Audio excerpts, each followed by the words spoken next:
berasal dari bahasa Yunani, yaitu ethos, yang mengacu pada adat istiadat atau kebiasaan.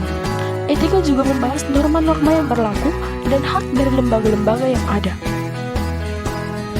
Ada beberapa pendekatan dalam etika ekonomi, yaitu yang pertama, utilitarianisme.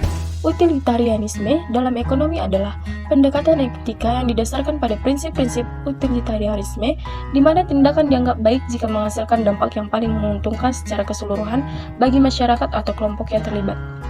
Yang kedua yaitu etika deontologis. Etika deontologis dalam ekonomi adalah pendekatan etika yang menekankan pentingnya mematuhi aturan moral atau prinsip-prinsip yang telah ditetapkan dalam pengambilan keputusan ekonomi. Yang ketiga yaitu etika keadilan. Etika keadilan dalam ekonomi berkaitan dengan distribusi yang adil dan merata dari sumber daya ekonomi, peluang, dan manfaat di dalam masyarakat. Yang keempat yaitu etika kelembagaan.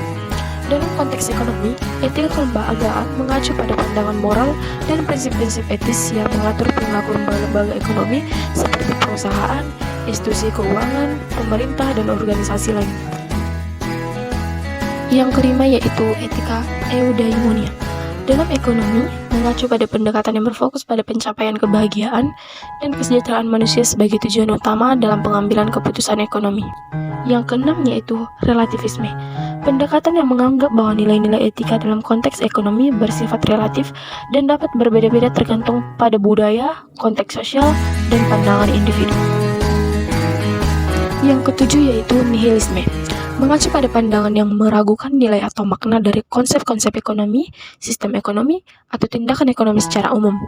Ini adalah pandangan yang menganggap bahwa aspek-aspek ekonomi seperti nilai uang, pertumbuhan ekonomi, kebijakan ekonomi, dan konsep-konsep lainnya tidak memiliki substansi atau nilai intrinsik.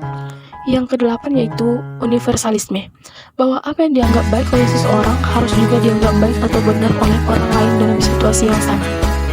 Misalnya, jika A tidak boleh mencuri dalam situasi tertentu, maka B, C, dan D, dan seterusnya juga tidak boleh mencuri dalam situasi yang serupa. Moral dan etika ini tidak dapat dipisahkan, karena dalam pengertiannya juga, moral dan etika ini memiliki pengertian yang sama, yaitu adat kebiasaan.